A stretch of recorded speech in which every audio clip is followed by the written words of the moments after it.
प्रतिमा सिंह जी, अगर जी। मतलब आस्था से अर्थव्यवस्था को दुरुस्त बनाने का रास्ता खोजा जा रहा है, कैबिनेट की बैठक प्रयागराज में हो रही है, संगम की नगरी में, तो कुछ गलत है क्या?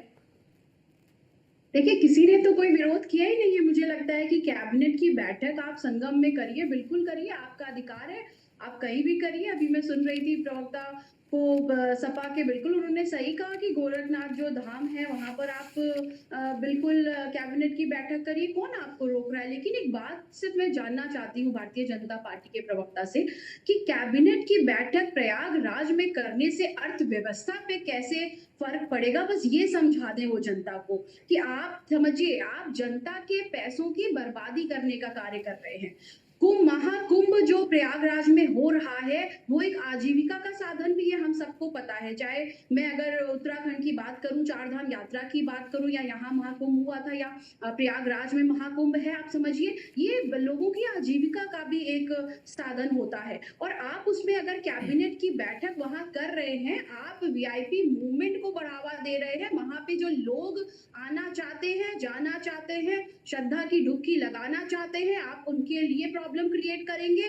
और दूसरी बात, जब आप उनके लिए प्रॉब्लम क्रिएट करेंगे तो ऑटोमेटिकली वो लोग जिनकी आजीविका इस महाकुंभ पर निर्भर हो रही है, उनको भी कहीं ना कहीं परेशान करने का कार्य करेंगे। तो देखिए, दिक्कत तो यही है भारतीय जनता पार्टी के साथ, ना ये संविधान पे भरोसा करते हैं, ना संवैधानिक संस्थाओं पे भरोसा करते हैं, ना ही संवैधानिक मूल पे भरोसा करते हैं। अगर इन्हें संविधान की जो है भावना का इतना ख्याल होता तो आप समझिए, अरे आप लखनऊ में कैबिनेट बैठक करिए ना, क्या दिक्कत है? वहां से बैठ करके भी तो आप पूरे वहां पर भी हो रही है तो प्रदेश क्या की दिक्कत है? अर्थव्यवस्था को वहां पर चलाने भी की हो रही है कोशिश तो कर क्या रहे हैं। और दिक्कत है? दूसरी अरे बात, प्रतिमा जी, यहाँ देखिए, एक तरफ अर्चना जी, अर्चना जी, बोलिए। मैं बिल्कुल अपनी बात कंप्लीट कर लूं, आपको आपका जवाब मिल जाएगा। देखिए, हमें कैबिनेट बैठक से कोई दिक्कत नहीं है। यहाँ हाँ, बात होनी चाहिए आज कि महाकुंभ में जिस तरीके की अव्यवस्थाएं फैली हुई हैं, क्योंकि व्यवस्थाओं की बात सबसे पहले भारतीय जनता पार्टी के प्रवक्ता ने कही, तो मैं ये बता दूं कि विपक्ष को से महज कोरे आरोप नहीं लगा रहा आपके ऊपर।